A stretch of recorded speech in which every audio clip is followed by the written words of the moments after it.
बंदित्तु सब्ब सिद्धे ध्रुवमल मणो विमम गदिम पत्ते बोच्छामि समय पाउड मिणमो सुध केवली भणिदम।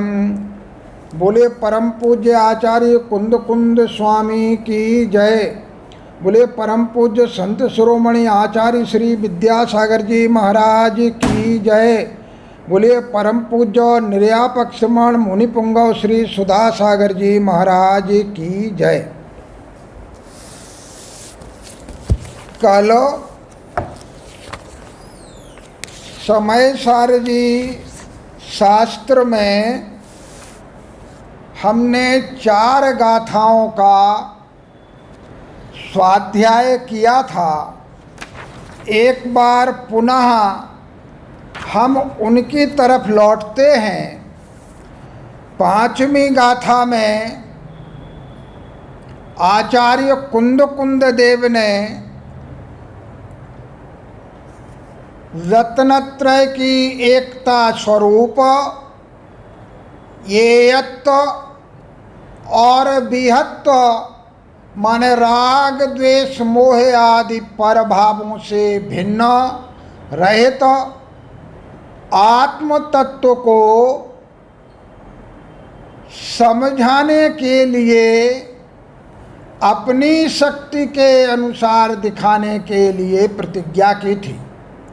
और उन्होंने कहा था कि तम माने उस पूर्व में कहे गए आत्म तत्व को, कैसे आत्म तत्व को, येयत्व विहत्तम जो रत्नत्रय की एकता रूप है, स्वसंवेदन स्वरूप है, राग द्वेष मोह आदि से विभक्त है, ऐसे आत्मा को अपनो मने अपने सही वही वेण मने बुद्धि की शक्ति के अनुसार दाये हम दिखाऊंगा, वर्णन करूंगा।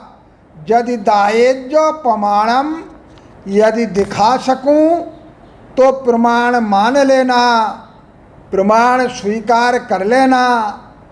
चुक्केज्य और यदि कहीं चूक जाऊं, स्खलित हो जाऊं तो छल ग्रहण मत करना, इसे छल मत समझना। इसकी अगली गाथा में वो आत्म तत्व कैसा है, शुद्ध आत्मा का स्वरूप क्या है, ये 6ठी गाथा में उन्होंने स्पष्ट किया था कि वो आत्म तत्व न विहोदि अपमत्तो न पमत्तो जान गोद जो भावो। वह आत्म तत्व न तो अप्रमत्त है और न प्रमत्त है। अप्रमत्त से 7वें से लेकर 14वें गुण स्थान तक का और प्रमत्व में पहले गुण स्थान से लेकर 6ठे गुण स्थान तक का कथन किया। तो दोनों को कहा कि ना वह आत्म शुद्ध आत्मा अप्रमत्त है और ना प्रमत्त है, अर्थात पहले गुण स्थान से लेकर 14वें गुण स्थान तक का कोई भी गुण स्थान शुद्ध आत्मा का नहीं है। एवं भणन्ति शुद्धम, ऐसे आत्मा को शुद्ध आत्मा कहा गया है। और वह आत्मा कैसा है तो कह दिया जान गो जो भावो, वह ज्ञायक भाव स्वरूप है। या जहाँ पाठ है शुद्धम नायो जो सूचे वह आत्मा वैसा ही है, अर्थात ज्ञाता रूप ही है।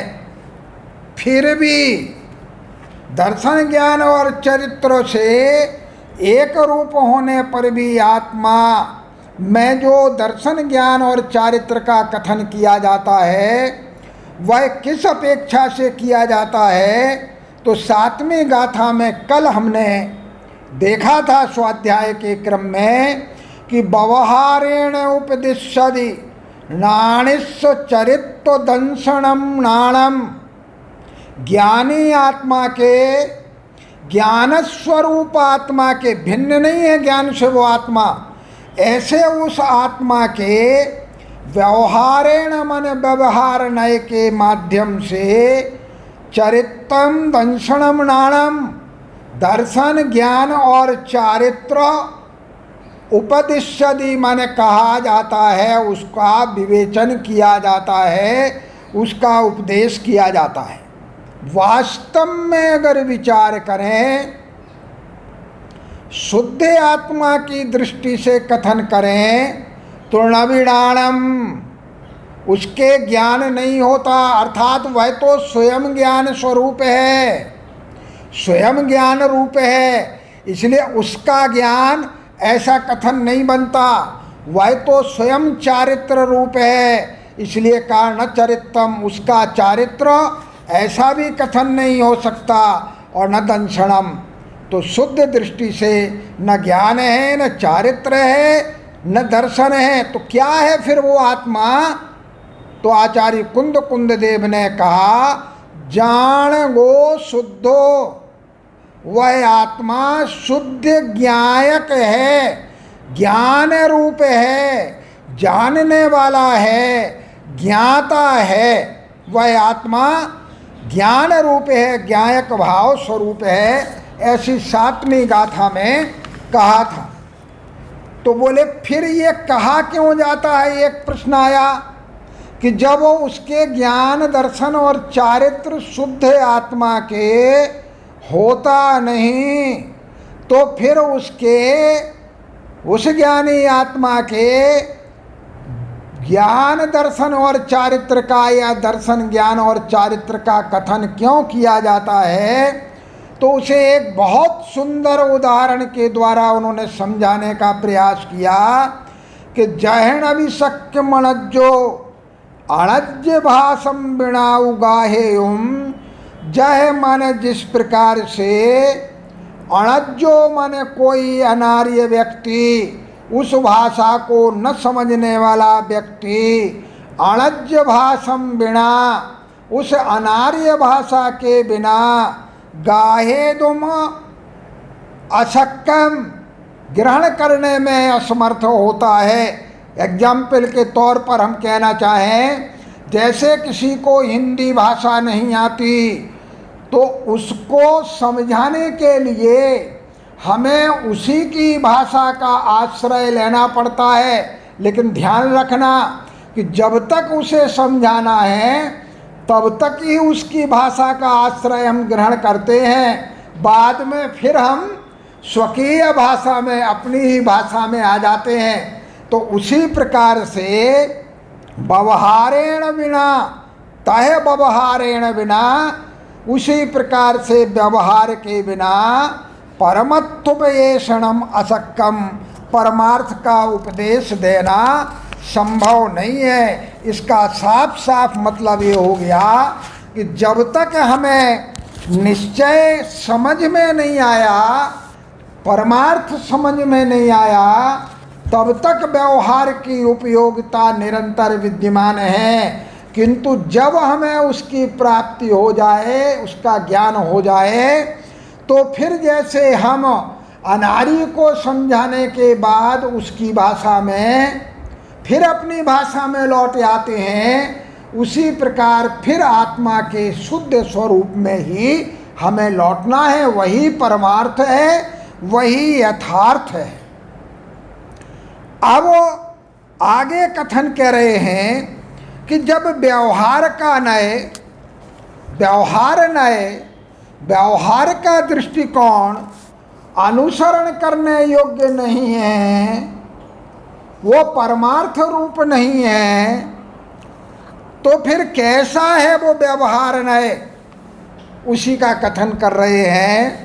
देखें अब 11वीं गाथा, 9वीं गाथा, पहले उसके जो प्रतिज्ञा की थी हमने कि हम श्रुतकेवली के द्वारा कहे गए का कथन करेंगे, तो वो श्रुतकेवली का स्वरूप क्या है वो 2 गाथाओं में 9वीं और 10वीं में एक साथ समझा रहे।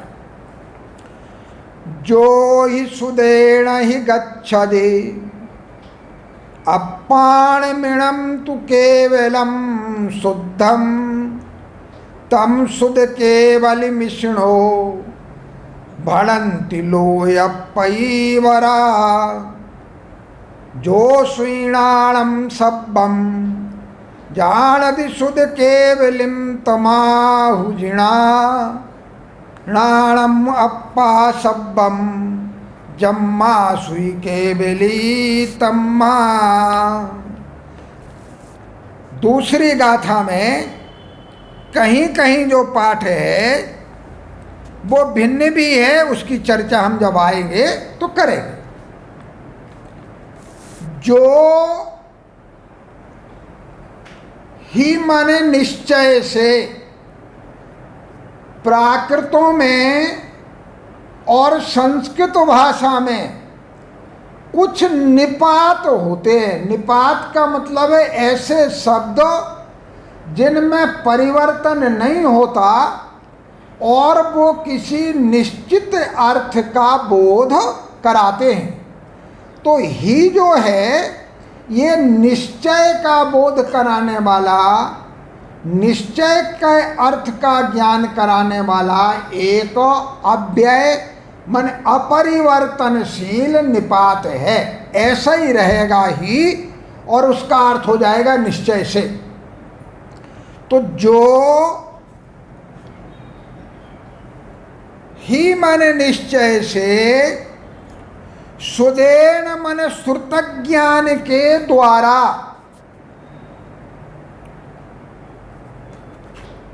इडम अप्पाणम केवलम शुद्धम अधिगच्छति, इस आत्मा को केवल, केवल मन असहाय, मात्र, ओनली, और उसके साथ कुछ नहीं, किसी का संबंध नहीं, किसी का लेप नहीं, किसी का बंधन नहीं, ऐसे उस आत्मा को शुद्ध जानता है। भावों के द्वारा, स्वसंवेदन के द्वारा उस आत्मा को शुद्ध जानता है।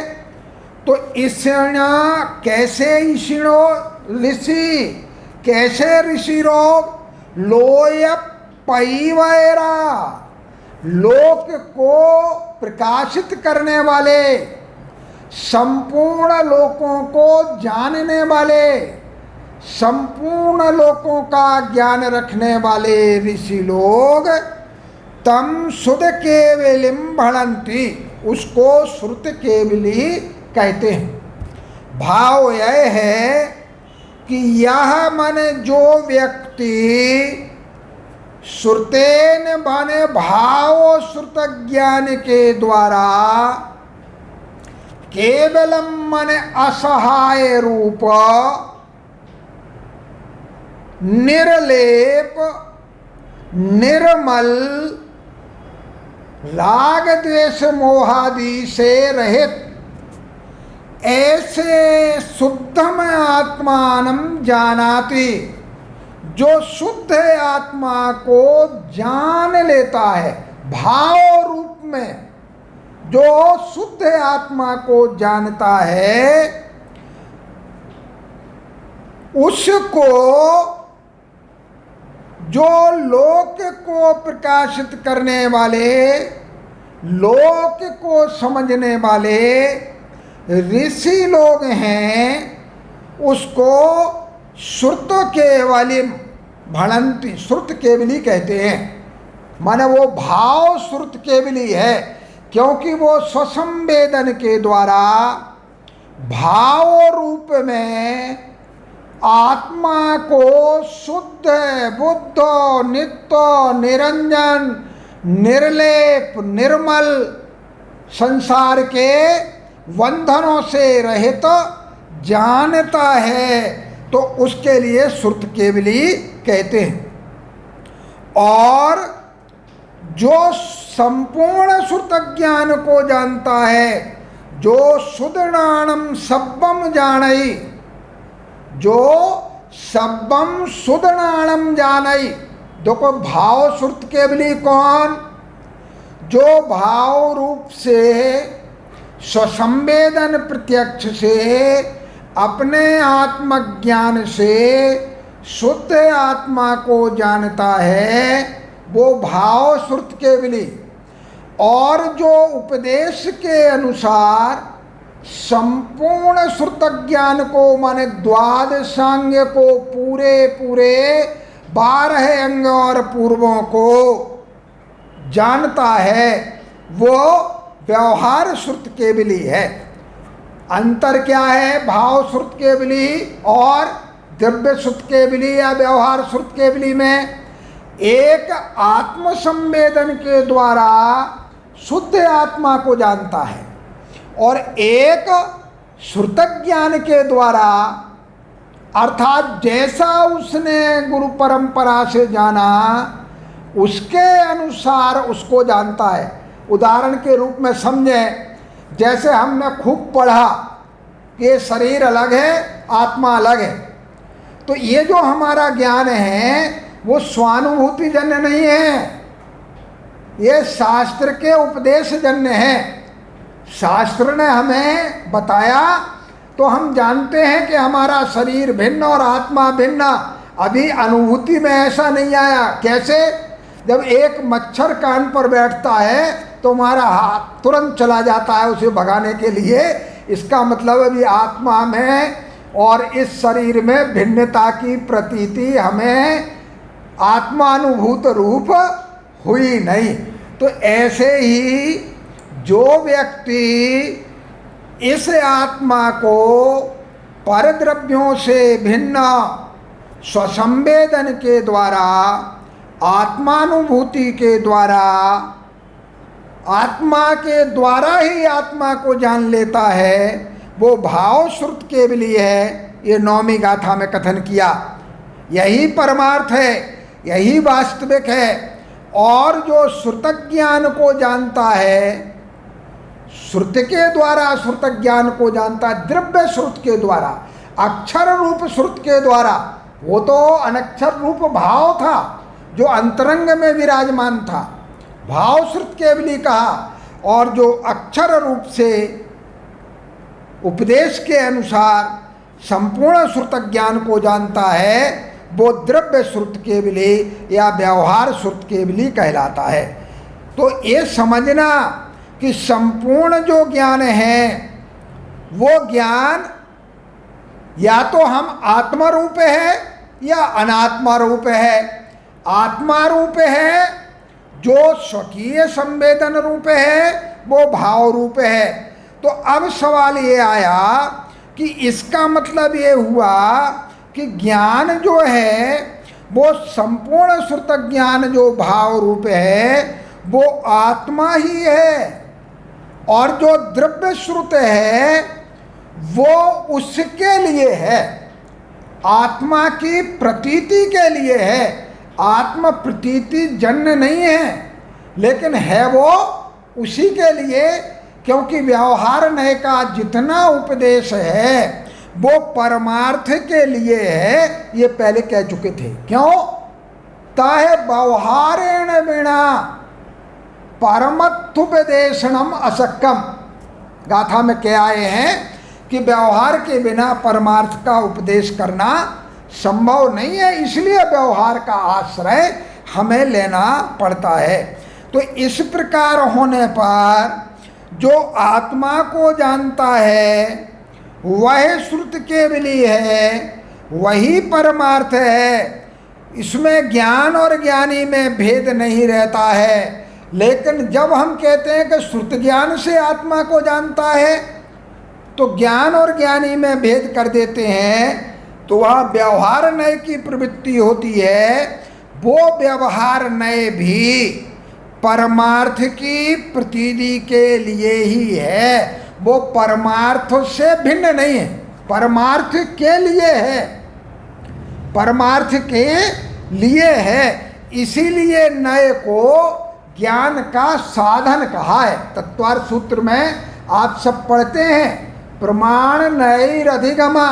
ये जो ज्ञान होता है वो प्रमाण और नय से होता है। प्रमाण से वस्तु का संपूर्ण ज्ञान होता है और नय से वस्तु का सापेक्ष एक देश ज्ञान होता है ज्ञान का ही साधन। तो जैसे निश्चय नय व्यवहार ज्ञान का साधन है, वैसा व्यवहार नय भी ज्ञान का साधन है। अंतर क्या है कि वो परमार्थ रूप है और ये परमार्थ तक पहुंचाने वाला साधन है। व्यवहार के बिना परमार्थ का उपदेश संभव नहीं है, इसलिए व्यवहार का आश्रय लेना पड़ता है। तो अभिप्राय ये हुआ कि जो श्रुतज्ञान के द्वारा केवल शुद्ध आत्मा को जानता है, वह श्रुत केवली परमार्थ का प्रतिपादन करने में, क्योंकि निश्चय से प्रतिपादन नहीं हो सकता, तो अशक्य होने के कारण व्यवहार से हम श्रुत केवली किसे कह देते हैं कि जो श्रुतज्ञानम सर्वम जानाति, जो संपूर्ण श्रुत ज्ञान को जानता है वो श्रुत केवली है, ऐसा हम व्यवहार नय से कह देते हैं। फिर समझें, जो माने जो करता ही माने निश्चित रूप से निश्चय से सुदेन माने भाव श्रुत के द्वारा, भाव श्रुत का मतलब स्वसंवेदन ज्ञान के द्वारा, या जिसमें कोई विकल्प नहीं रहता, कोई भेद की कल्पना नहीं रहती, ऐसे निर्विकल्पक समाधि के द्वारा आहि अभिगच्छति अप्पाणम इणम केवलम शुद्धम, इणम अप्पाणम, इस आत्म तत्व को केवलम मन असहाय, असहाय का मतलब दूसरे के बिना, निर्लेप निर्मल शुद्ध ऐसा जानता है, तम उसको लोकपदीयवरा, लोक के प्रदीपित करने वाले, लोक प्रदीप करा, लोक को प्रकाशित करने वाले, लोक को समझाने वाले, लोक को जानने वाले जो ऋषिणों माने ऋषि लोग हैं, परम रिद्धिदारी ऋषि हैं, वो शुद्ध केवलिम भणन्ति, उसको वो भाव श्रुत केवली कहते हैं। और यह मन जो शब्दम सुदणाणम, संपूर्ण श्रुत ज्ञान को जानादि जानता है, तम जिणा शुद्ध केवलिम आहु, उसको जिनेन्द्र भगवंत श्रुत केवली कहते हैं। क्यों कहते हैं? कहते हैं नाणम अप्पा सब्बम, क्योंकि वास्तव में ज्ञान सब्बम नाणम अप्पा, संपूर्ण ज्ञान आत्मा ही है, आत्मा ही आत्मा के द्वारा आत्मा को जानता है। शुद्ध दृष्टिकोण ये है, आत्मा ही तो करता, आत्मा ही कर्म, आत्मा ही करण, आत्मा ही संप्रदान जिसके लिए वो जानता है, और आत्मा से फिर उसका कोई, आत्मा का कोई संबंध अलगाव नहीं, और आत्मा ही उसका आधार, कोई अलग नहीं, तो वो आत्मा से आत्मा को ही जानता है। कहते ऐसे उस सुदणाणम द्रव्य श्रुत के आधारभूत जो भाव श्रुत ज्ञान है, वो भी आदा सब्बम, वो भी सब कुछ आत्मा ही है। तम्मा माने इसलिए शुद्ध केवली, वह भी श्रुत केवली कहा गया है। भाव समझ लें, जो भाव श्रुत के द्वारा अर्थात स्वसंवेदन प्रत्यक्ष के द्वारा या अभेद रूप विकल्पों से रहित निर्विकल्पक समाधि के द्वारा आत्मा को ज्ञान रूप जानता है, वह भाव श्रुत केवली है। और जो अक्षरात्मक ज्ञान के द्वारा, अक्षरात्मक श्रुत ज्ञान के द्वारा संपूर्ण श्रुत ज्ञान को जानता है, उसमें भी वही प्रतिपादन है, लेकिन वो अक्षर रूप में जान रहा, द्रव्य रूप में जान रहा, वो पहले वाला भाव रूप में जान रहा था। तो उसको हम व्यवहार से श्रुत केवली कहते हैं। अंतर क्या है? वो भाव रूप से द्वादशांग को समझ रहा और ये अक्षर रूप से द्वादशांग को समझ रहा है। तो इन दो गाथाओं के माध्यम से श्रुत केवली का विवेचन किया। प्रश्न आया कि श्रुत केवली का विवेचन क्यों किया? समय सार के मंगलाचरण में क्या प्रतिज्ञा की थी? बंदित्तु सब्ब सिद्धे ध्रुवमल मनोविमं गदिम पत्ते बोच्छामि समय पाहुड मिणमो सुध केवली भणिदम। कि हम श्रुत केवलियों के द्वारा कहे गए समय सार नामक इस ग्रंथ को या आत्मा के सार तत्व को या आत्मा के रहस्य का कथन करेंगे। यही तो प्रतिज्ञा की थी। तो अब ये प्रश्न स्वाभाविक रूप से उठता है कि जिन श्रुत केवलियों के द्वारा कहे गए का कथन आचार्य कुंद कुंद स्वामी इस समय सार नामक ग्रंथ में कहेंगे, वो श्रुत केवली कौन है? तो अंतिम श्रुत केवली हमारे सामने कौन से हुए? भद्रबाहु स्वामी। उन भद्रबाहु स्वामी ने जो द्रव्य श्रुत का ज्ञान था वो आगे आचार्य परंपरा को सौंपा।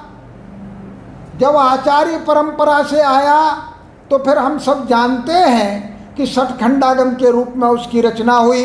अध्यात्म के रूप में आचार्य कुंद कुंद स्वामी ने हमें अनेक शास्त्रों अनेक पाहुड़ों को प्रदान किया। तो वो उसी श्रुत केवलियों के द्वारा कहे गए को कथन कर रहे हैं।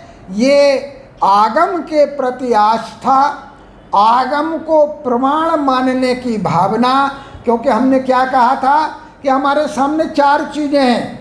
आगम है, तर्क है, गुरु का उपदेश है और स्वसंवेदन प्रत्यक्ष है।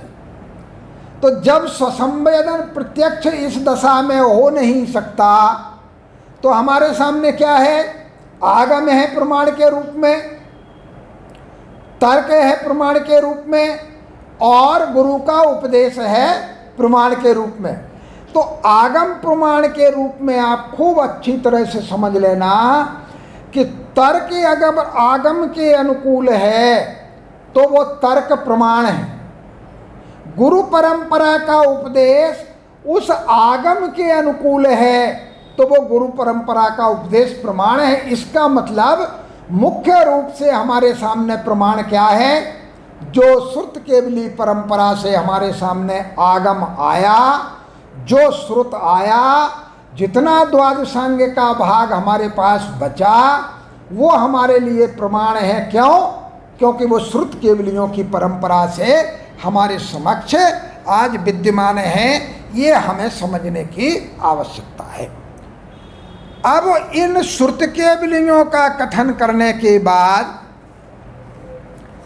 किसके लिए भूतार्थ है, कौन सा नय कैसा है, वो निश्चय नय, शुद्ध नय और भूतार्थ के रूप में उसका कथन और व्यवहार नय जो अशुद्ध है उसका कथन और किन के लिए कौन सा नय है उसका कथन अब आगे की दो गाथाओं में करेंगे।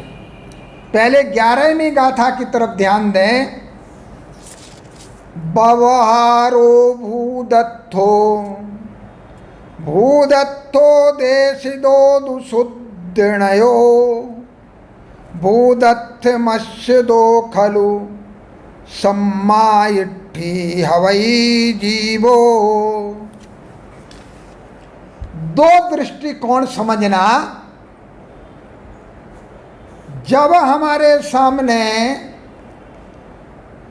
षटखंडागम के टीकाकार आचार्य वीरसेन स्वामी धवला टीका के रूप में उपस्थित होते हैं और वहाँ पर अनेक जिज्ञासाएं आती हैं कि अमुक मत कुछ आचार्यों का है, अमुक मत कुछ आचार्यों का है, इनमें कौन सा प्रमाण है? तो आचार्य वीरसेन स्वामी कहते हैं सर्वज्ञ से जाके पूछ लो, क्योंकि हमारा इतना क्षयोपशम नहीं है कि हम पूर्ववर्ती उन महान आचार्यों ने किस दृष्टिकोण से कौन सी बात कही है ये समझ सकें। कैसे? अब एक जगह कथन आ गया धवला में, सिद्धो सिद्धा न जीवा, सिद्ध जीव नहीं है। तो जब हम ये समझते हैं कि यह प्राणी जीवति सब जीवा, जो प्राणों से जीवित रहता है वह जीव है, जब जीव की ये परिभाषा करेंगे तो सिद्धों में 10 प्राणों में कोई प्राण नहीं है, इसलिए कह दिया कि वो इस अपेक्षा से जीव नहीं है। लेकिन जीवत्व जो अविनाशी तत्व है, जो कभी नष्ट नहीं होता, इसलिए वो जीव है। तो एक अपेक्षा से कह दिया कि जीव नहीं है और एक अपेक्षा से कह दिया कि जीव है। अब यहाँ पर 2 टीकाकारों के मंतव्य हम प्रस्तुत करेंगे इस गाथा में। सबसे पहले हम आचार्य अमृतचंद्र स्वामी, पहली बात समझ लेना कि 1000 वर्षों तक आचार्य कुंद स्वामी के ग्रंथ दक्षिण भारत में ताड़पत्रों पर उकेरे हुए मौजूद रहे और उन पर किसी की कोई टीका नहीं हुई। लगभग 1000 वर्ष पश्चात आचार्य अमृतचंद्र स्वामी ने और लगभग उसी समय थोड़े बहुत अंतराल पर आचार्य जयसेन स्वामी ने टीकाएं की। तो आचार्य अमृतचंद्र स्वामी कहते हैं कि व्यवहारो अभूदत्थो, वो आ निकालते हैं यहाँ पर, व्यवहार नए अभूतार्थ है। अब अभूतार्थ क्या है उसे हम देखते हैं, पहले शब्दों को समझ लें। और भूदत्थो देशिदोदु शुद्धनयो, शुद्धनयोदु शुद्ध नये तो शुद्ध निश्चय नये को भूदत्थो देशिदो भूतार्थ कहा गया है। माने वो कह रहे हैं आचार्य अमृतचंद्र स्वामी कि व्यवहार नए अभूतार्थ है और शुद्ध निश्चय नए भूतार्थ। अभूतार्थ क्या और भूतार्थ क्या?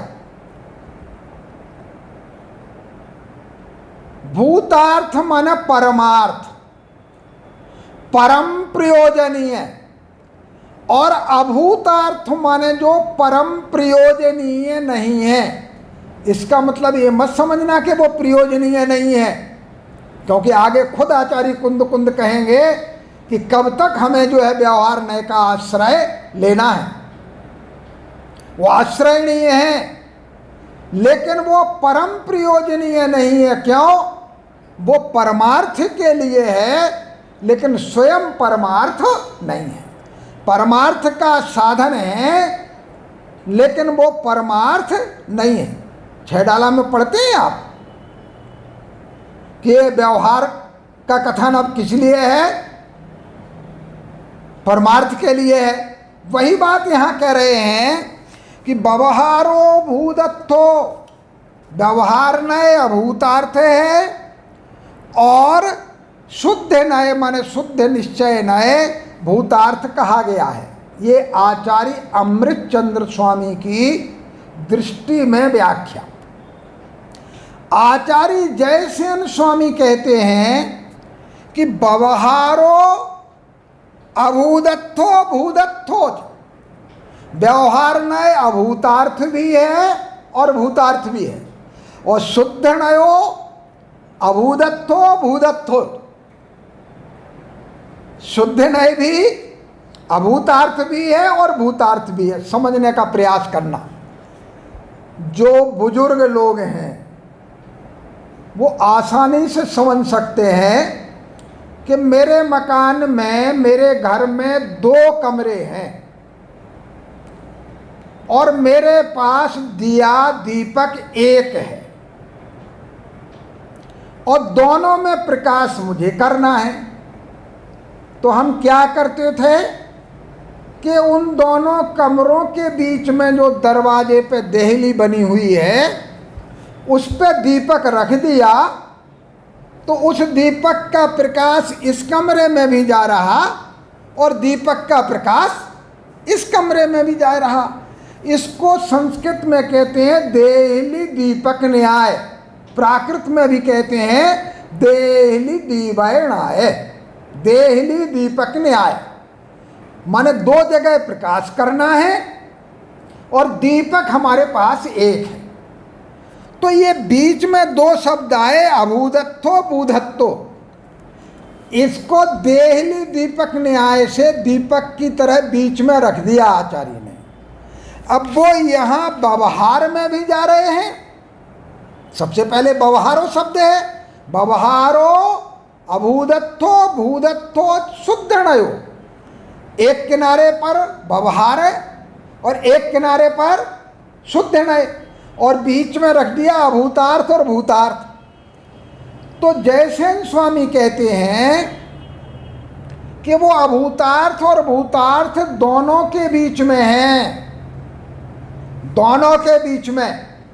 जैसे हार का लॉकेट पूरे हार की शोभा बढ़ाता है, वैसे ही मध्य में रखे हुए ये दोनों शब्द वो व्यवहार नय की भी शोभा बढ़ा रहे और शुद्ध निश्चय नय की भी शोभा बढ़ा रहे, दोनों तरफ जा रहे। तो व्यवहार अभूतार्थ है निश्चय की दृष्टि से, क्योंकि नय तो एक देश कथन करता है, तो निश्चय की दृष्टि से व्यवहार नय अभूतार्थ है, लेकिन व्यवहार नय की दृष्टि से व्यवहार नय भूतार्थ। अपनी दृष्टि से हमने जो कथन किया वो भूतार्थ। जैसे अनार्य को समझाने के लिए जो अनार्य भाषा में हमने कथन किया, एक अंग्रेज को समझाने के लिए जो अंग्रेजी में मैंने कथन किया, वो यथार्थ है या यथार्थ है? उस अंग्रेज की दृष्टि से वो यथार्थ है, क्योंकि उसने उसी भाषा में उस तत्व को समझा है। और अगर हम कहें कि आचार्य की शब्दावली क्या है, ओरिजिनल, तो प्राकृत में है, उस दृष्टिकोण से वो अपरमार्थ है, वैसा ही नहीं है। तो वो यथार्थ भी है, अयथार्थ भी है, वो परमार्थ भी है, वो अपरमार्थ भी है, वो भूतार्थ भी है और वो अभूतार्थ भी है। ऐसे ही शुद्ध नय, शुद्ध नय की दृष्टि से भूतार्थ है, लेकिन व्यवहार की दृष्टि से वो अभूतार्थ है। क्यों? हम अगर कहें कि जो कुछ तुमने कहा वो सब गलत है, वास्तव में तो वो वाणी का विकार है। वाणी का विकार कैसा है? खूब आराम से समझें। जैसे एक मिट्टी है, कुम्हार ने उसे घड़े का आकार दे दिया तो हमने घड़ा कहा, उसे कुल्हड़ का आकार दे दिया तो हमने उसे कुल्हड़ कहा, उसे सुराही का आकार दे दिया तो हमने उसे सुराही कहा, या जिस आकार को उसने दे दिया उसे उस आकार में कहा। लेकिन परमार्थ में क्या है? वो परमार्थ में तो मिट्टी है, परमार्थ में तो वो घड़ा भी मिट्टी है, वो कुल्हड़ भी मिट्टी है, वो सुराही भी मिट्टी है, तो परमार्थ में तो मिट्टी है। तो परमार्थ की दृष्टि से तो घड़ा कहना अभूतार्थ है, परमार्थ की दृष्टि से तो उसे सुराही कहना अभूतार्थ है, परमार्थ की दृष्टि से उसे कुल्हड़ कहना अभूतार्थ है। लेकिन व्यवहार की दृष्टि से उसको घड़ा कहना यथार्थ है। व्यवहार की दृष्टि से उसको सुराही कहना भूतार्थ है, यथार्थ है, सही है। उसको कुल्हड़ कहना सही है। तो व्यवहार को व्यवहार की दृष्टि से देखें, निश्चय को निश्चय की दृष्टि से देखें, तो कहीं पर भी दो नयों में विरोध नहीं है, क्योंकि नए एक दूसरे के पूरक हैं। नए कभी भी विरोधी नहीं हैं। कथन में अपेक्षा का अंतर है। तो वो कह रहे व्यवहारो भूदत्तो, भूदत्तो देशिदो शुद्धनयो, माने व्यवहारो शुद्धनयोदि अभूदत्तो भूदत्तो देशिदो। आचार्य जयसेन स्वामी कहते हैं कि व्यवहार नय भी और शुद्ध नय भी, अभूतार्थ भी कहा गया है और भूतार्थ भी कहा गया है। समझना वही है कि वो अपनी दृष्टि से यथार्थ है, दूसरे की दृष्टि से अयथार्थ है, अभूतार्थ है। माने व्यवहार नय निश्चय नय की दृष्टि से अयथार्थ है, अभूतार्थ है, लेकिन व्यवहार की दृष्टि से वो भूतार्थ है। उसी प्रकार निश्चय शुद्ध निश्चय नय, शुद्ध निश्चय नय की दृष्टि से भूतार्थ है और अन्य दृष्टि से व्यवहार की दृष्टि से वो अभूतार्थ है। वही समझना है। सब जगह हमें स्यादवाद पदांकित करना है कि एक रेखा बनी हुई है, उसके नीचे छोटी रेखा खींच दें तो वो रेखा बड़ी है, और उससे बड़ी रेखा खींच दें तो वो रेखा छोटी है, और दोनों रेखाएं खींची हों तो वो बड़ी भी है और छोटी भी है। छोटी रेखा की अपेक्षा बड़ी है, बड़ी रेखा की अपेक्षा छोटी है। तो हमें सब जगह वक्ता के अभिप्राय को ग्रहण करने की आवश्यकता है। अब कहते भूदत्थ मत्स्य दो खलु, जो भूतार्थ का आश्रय लेता है। अब आचार्य अमृतचंद स्वामी की दृष्टि से जो निश्चय नय का आश्रय लेता है, सम्मायिट्ठी हवई जीवो, वो जीव सम्यक दृष्टि कहलाता है। और आचार्य जयसेन स्वामी की दृष्टि से दोनों भूतार्थ भी हैं और दोनों अभूतार्थ भी हैं। तो जो भूतार्थ का आश्रय लेता है, माने व्यवहार नय को व्यवहार नय की दृष्टि से समझता है, निश्चय नय को निश्चय नय की दृष्टि से समझता है, वो व्यक्ति सम्यक दृष्टि होता है। अब विचार करें आप, जब सम्यक दर्शन की बात आएगी, आपने उस दिन एक दिन सुना भी होगा, तो जब देवशास्त्र गुरु के श्रद्धान को हम सम्यक दर्शन कहेंगे तो ये व्यवहार की दृष्टि से कथन है, आत्मश्रद्धान को कहेंगे तो निश्चय की दृष्टि से कथन है। तो अब ये कथन है वो भिन्न भिन्न दृष्टिकोणों से हैं, और भिन्न भिन्न दृष्टिकोणों से वो अपने अपने दृष्टिकोण से सही हैं। तो भूदत्थ मत्स्य दो खलु, भूतार्थ आश्रितः खलु माने निश्चय ही, माने भूतार्थ का आश्रय लेने वाला वास्तव में सम्मायिट्ठी जीवो हवई, ऐसा जीव सम्यक दृष्टि कहलाता है। कौन जीव?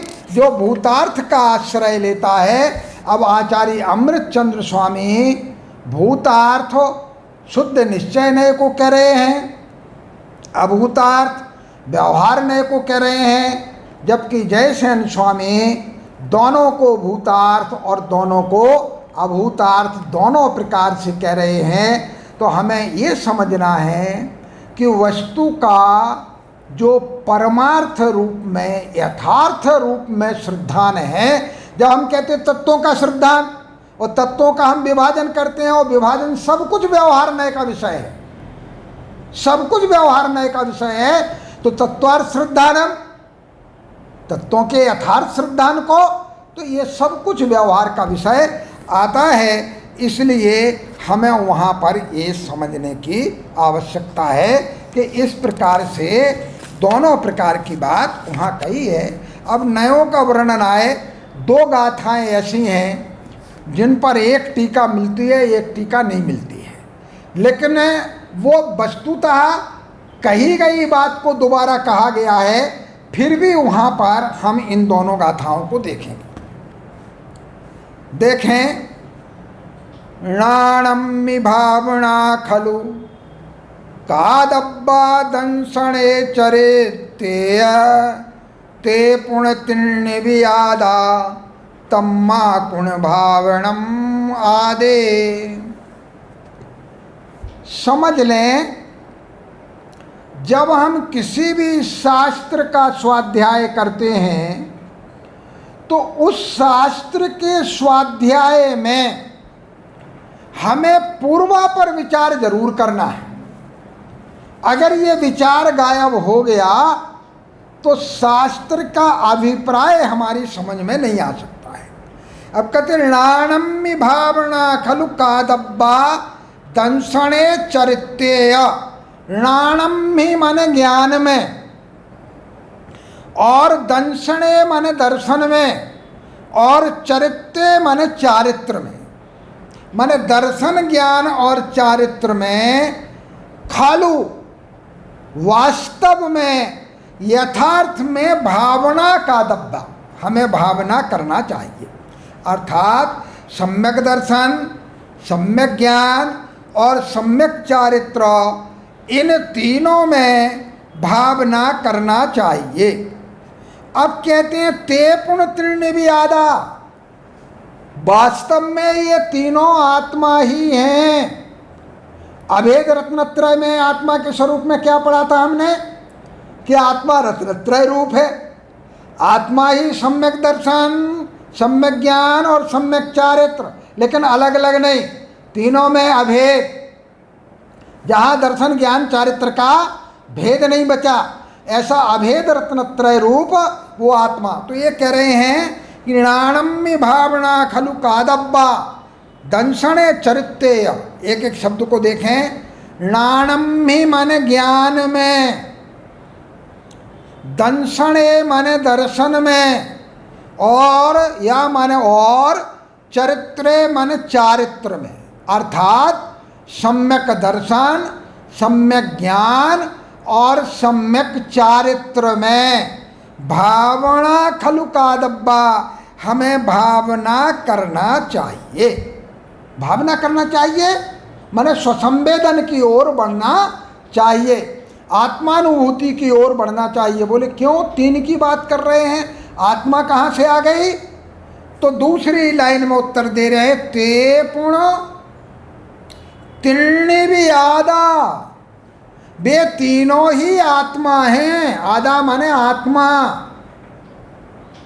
ते मन बे, पुण्य मन पुनः, तिन्नि भी माने तीन भी, तीनों ही। वे तीनों ही माने पहले कहे गए सम्यक दर्शन, सम्यक ज्ञान और सम्यक चारित्र, ये तीनों आत्मा ही हैं। तम्मा माने तस्मात, इसलिए आदे भावनम गुण, आत्मा में, आत्मा के विषय में आत्मा विषयक भावना करो, आत्म विषयक चिंतन करो, आत्मा का प्रत्यक्ष करो, आत्मा की अनुभूति करो। क्योंकि वास्तव में तो हमें आत्मानुभूति की तरफ जाने के बाकी साधन हैं, हमें आत्मानुभूति ही करना है। तो सम्यक दर्शन, सम्यक ज्ञान और सम्यक चारित्र, इन तीनों की एकता में भावना स्पष्ट रूप से करने के योग्य है।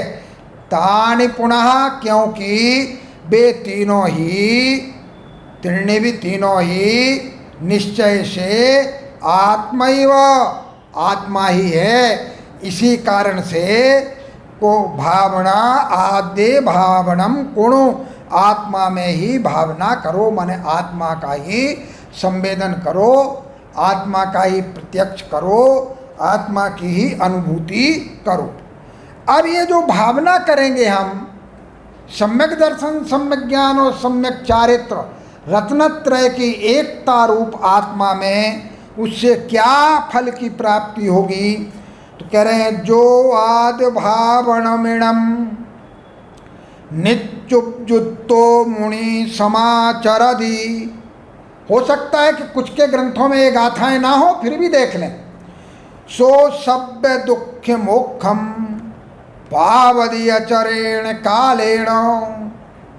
जो माने जो स्वाध्याय करने वाला, स्वाध्याय का मतलब समझते हैं, स्व माने आत्मा और अधिएण अध्याय माने गमन, आत्मा की तरफ पहुंचना, आत्मा तक जाना, ये स्वाध्याय का अर्थ है। स्वाध्याय का प्रयोजन भी यही है, आत्मानुभूति, क्योंकि अंत में शुक्लध्यान की तरफ जाना और वो स्वसंवेदन प्रत्यक्ष की ओर जाना।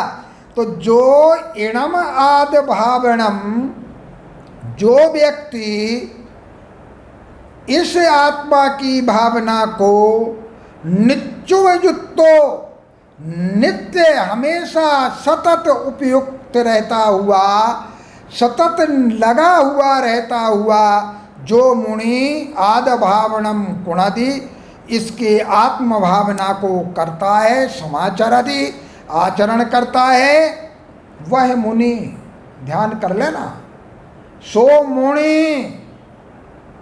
गाथा में कह रहे हैं आचार्य कुंद स्वामी कि वह मुनि सभ्य दुख मोक्षम पावदी अचरेण कालेन।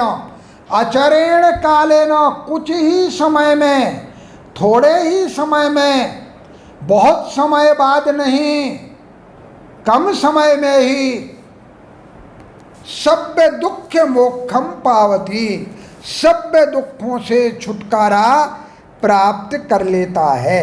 अर्थात जो आत्म भावना को उद्यत आत्म संवेदन करने के लिए लगा हुआ मुनि, तपस्वी, तपोधन, आत्मा की इणम आदभावम, इस आत्मा की भावना को समाचरति, अच्छी तरह से आचरण करता है, सम्यक रूप से आचरण करता है, तो कहते हैं वो अच्छी तरह से भावना करता है। स मन वह सभ्य दुख मोक्षम पावती, वह सभी दुखों से छुटकारा प्राप्त कर लेता है। अर्थात सभी कर्मों का नाश करके अचरेण मन थोड़े से, कालेण मन काल में, वह मोक्ष को प्राप्त कर लेता है। इस प्रकार निश्चय और व्यवहार रत्नत्रय की भावना का फल, व्यवहार रत्नत्रय की भावना क्या? जब अलग अलग हम सम्यक दर्शन, सम्यक ज्ञान और सम्यक चारित्र का वर्णन करते हैं तो लोक व्यवहार की दृष्टि से करते हैं। क्यों? सम्यक दर्शन की प्राप्ति चतुर्थ गुण स्थान में, सम्यक दर्शन की प्राप्ति होते ही वह ज्ञान सम्यक्त को परिणत हो गया। तब एक देश व्रत चारित्र पंचम गुण स्थान में, पूर्ण व्रत छठे गुण स्थान में, तो वो अलगाव की दृष्टि से।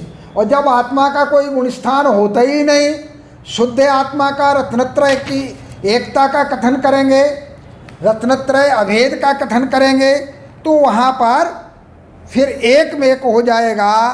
तो इस प्रकार निश्चय और व्यवहार रत्नत्रय की फल के व्याख्या के रूप में ये दो गाथाएं, जिनमें नाणम्य भावना खलु कादब्बा, दंशने चरित्रे, व्यवहार में कहा कि ज्ञान में, दर्शन में और चारित्र में, अर्थात सम्यक दर्शन, सम्यक ज्ञान और सम्यक चारित्र में क्रम का अंतर क्यों है?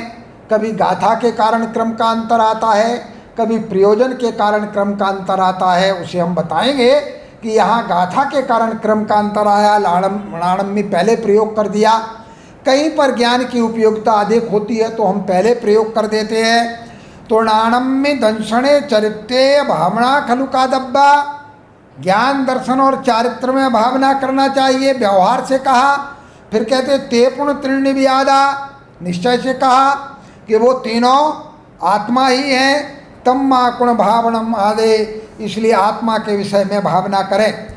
और फल के रूप में कहा कि जो नित्योजुत्तो मुनि, जो हमेशा उपयोग में लगा हुआ मुनि, नित्य प्रयासशील मुनि, इणम आदभावनम समाचरति, इस आत्मविषयक भावना का अच्छी तरह से आचरण करता है, सो मन वह मुनि सभ्य दुख मोक्षम पावती अचिरेण कालेन। सो मुनि वह मुनि अचिरेण कालेन, थोड़े ही समय में सभ्य दुख मोक्षम पावती, संपूर्ण दुखों से छुटकारा प्राप्त कर लेता है। यहाँ तक इन दो गाथाओं में व्यवहार रत्नत्रय और निश्चय रत्नत्रय के फल का कथन किया गया। जो व्यवहार रत्नत्रय है वह व्यवहार रत्नत्रय में कहा कि दर्शन ज्ञान और चारित्र की भावना करो, और निश्चय रत्नत्रय में कहा कि अभेद रूप से चूंकि आत्मा ही है तीनों, इसलिए आत्मा की भावना करो। तो दर्शन ज्ञान चारित्र जब हम विभाजन करके कहते हैं तो वो व्यवहार का विषय बनता है, और जब एक रूप अभेद रूप कथन होता है तो वो निश्चय का विषय बनता है। इस प्रकार से यहाँ इन दो गाथाओं में हमने आचार्य कुंद के दृष्टिकोण से व्यवहार और निश्चय रत्नत्रय के फल का कथन किया, उनकी भावना का कथन किया। आगे किसको कौन सा नए प्रयोजनवान है, कौन सा नए किसके लिए कार्यकारी बनेगा, किसको किस नए का आश्रय लेना चाहिए, ये सब कथन अब अगला जो हम कल देखेंगे उसमें नयों के दृष्टिकोण से इसका कथन करेंगे। यहाँ तक ये दो गाथाओं में हमने व्यवहार और निश्चय रत्नत्रय का कथन किया। जय श्री ओम नमः सिद्धेभ्या। बोलो आचार्य कुंद महाराज की जय। बोले परम पूज्य संत शिरोमणि आचार्य श्री विद्यासागर जी महाराज की जय। बोले परम पूज्य निर्व्यापक श्रमण मुनि पुंगव श्री सुधासागर जी महाराज की जय। आप सबको जय जय।